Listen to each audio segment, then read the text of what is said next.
Ukraine തീരത്ത് ചരക്കു കപ്പലിന് നേരെയുണ്ടായ റഷ്യൻ ആക്രമണത്തിൽ മലയാളി ഉൾപ്പെടെ 4 ഇന്ത്യക്കാർ കൊല്ലപ്പെട്ടു.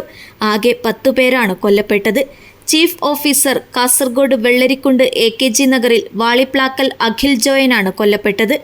ഒഡേസ തുറമുഖത്തിനു സമീപമാണ് ആഫ്രിക്കൻ രാജ്യമായ ഗിനി ബസായയുടെ പതാക വഹിച്ചിരുന്ന MV ഗോൾഡൻ ലിയോ എന്ന കപ്പലിനു നേരെ മിസൈൽ ആക്രമണമുണ്ടായത്. മുംബൈ കമ്പനിയുടെ ഉടമസ്ഥതയിലുള്ളതാണ് കപ്പൽ. വാളിപ്ലാക്കൽ ജോയൻ സാലിദ് ദമ്പതികളുടെ ഏക മകനാണ് അഖിൽ. അവധിക്കു ശേഷം 1 മാസം മുൻപാണ് ജോലിയിൽ പ്രവേശിച്ചത്. വിവാഹ നിശ്ചയം നടത്തിയിരുന്നു. നേരിട്ട് വിളിച്ച് എൻ്റെ ഒരു സ്നേഹിതൻ്റെ ചേട്ടൻ ത്രൂ ഇന്നലെ തന്നെ MP-നെ ഡയറക്റ്റ് വിളിച്ച് MP പാർലമെന്റിലേക്ക് പോകാൻ വേണ്ടി നിൽക്കുന്ന സമയത്ത് പുള്ളി PA-യുടെ നമ്പർ തരാമെന്ന് പറയുകയും അങ്ങനെ PA ആയിട്ട് ബന്ധപ്പെടുകയും ചെയ്തിട്ട് ഞങ്ങൾ പാർലമെന്റിൽ വരെ ഈ കാര്യങ്ങൾ എത്തിക്കുകയുണ്ടായി.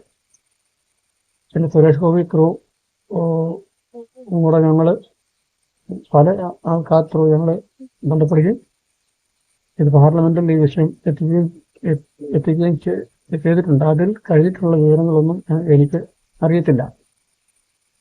പിന്നെ ഏതോ ഇതിൽ ഒരു വാട്സാപ്പ് നോട്ടിനകത്തോ അല്ലെങ്കിൽ ഇതിനോ ഞാൻ ജസ്റ്റ് ഒന്ന് കണ്ടു. ഈ മുഖ്യമന്ത്രി ഓഫീസും നോർക്കയുമായിട്ട് ബന്ധപ്പെട്ട് ഉണ്ടെന്നുള്ളതാണ് എനിക്ക് അറിയാൻ പറ്റുക. അതിന്റെ സത്യാവസ്ഥയൊന്നും എനിക്ക് അറിയത്തില്ല. അതിൽ എത്രമാത്രം സത്യം ഉണ്ടെന്നും അറിയത്തില്ല. എന്താണേലും എത്രയും പെട്ടെന്ന്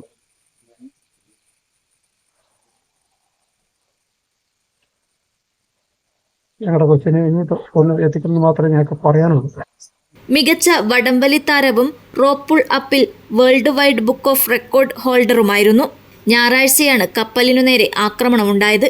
യുക്രൈൻ നാവികസേന 8 ജീവനക്കാരെ രക്ഷിച്ചു. ഗുരുതര പരിക്കേറ്റ ഒരു ഇന്ത്യക്കാരൻ ആശുപത്രിയിലാണ്.